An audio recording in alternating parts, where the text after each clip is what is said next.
আপনি ক্যান্সারের ওষুধ চান, আপনি ক্যান্সার রোগীর কাছে যান। আপনি হার্ট অ্যাটাকের ওষুধ চান, হার্ট অ্যাটাকের রোগীর কাছে যান। তার মানে কি তার কাছে গিয়ে তার ট্যাবলেটগুলো খেয়ে ফেলবেন এমন না। মনে রাখবেন, পৃথিবীর সমস্ত জটিল রোগের ওষুধ ওই রোগীর কাছে আছে। যখন মুমিন অসুস্থ হবে তার সেবা করতে হবে। এখন রোগী দেখতে যায় মানুষ? না না না, যায় না। জাস্ট কি করে, মোবাইল একটা স্ট্যাটাস দিয়ে দেয়, উত্তর দলটা অমুক বাড়ির অমুক অসুস্থ, আল্লাহ শিফা নসিব করুন। মানুষ ফেসবুকে দেখলে মনে করে যে বেচারা হাসপাতালে মনে হয় রোগীর পাশে দাঁড়িয়ে দাঁড়িয়ে লিখতেছে, অথচ সে হাসপাতালে ত্রিসীমানা দিয়েও যায় নাই। রোগীর আত্মীয় স্বজন ফোন দিলে ফোনও ধরতেছে না।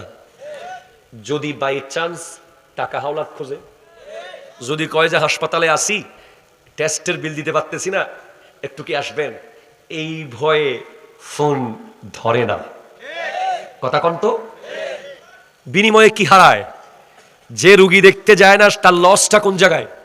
সে পৃথিবীর শ্রেষ্ঠ ওষুধ হারিয়ে ফেলে। আমার নবীর হাদিস, স্পষ্ট সহিহ হাদিস তিরমিজি শরীফ এসেছে।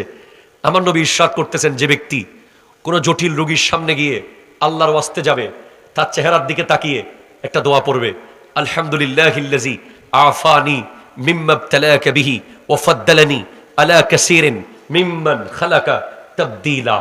এই দোয়া পড়ার সাথে সাথে যেই রোগীর কাছে সামনে গিয়ে দোয়া পড়তেছে, ওই রোগীর রোগটা এই ব্যক্তির আর কোনোদিন হবে না। তুমি গোটা বিশ্ব ঘুরলেও ক্যান্সারের ওষুধ পাবা না, কিন্তু একজন ক্যান্সার রোগীর কাছে গেলে ক্যান্সারের ওষুধ পাবা।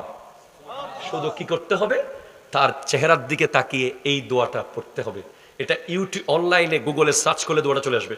শুধু লিখবেন আলহামদুলিল্লাহিল্লাযী আফানি, বলেন আলহামদুলিল্লাহিল্লাযী আফানি মিম্মা ইবতালাকা বিহি মিম্মা ইবতালাকা বিহি মিম্মা ইবতালাকা বিহি। এতটুকু লিখলেই পুরো দোয়া চলে আসবে। তাহলে আমারে হোয়াটসঅ্যাপে নক দিয়ে দোয়া পাঠিয়ে দেব ইনশাআল্লাহ।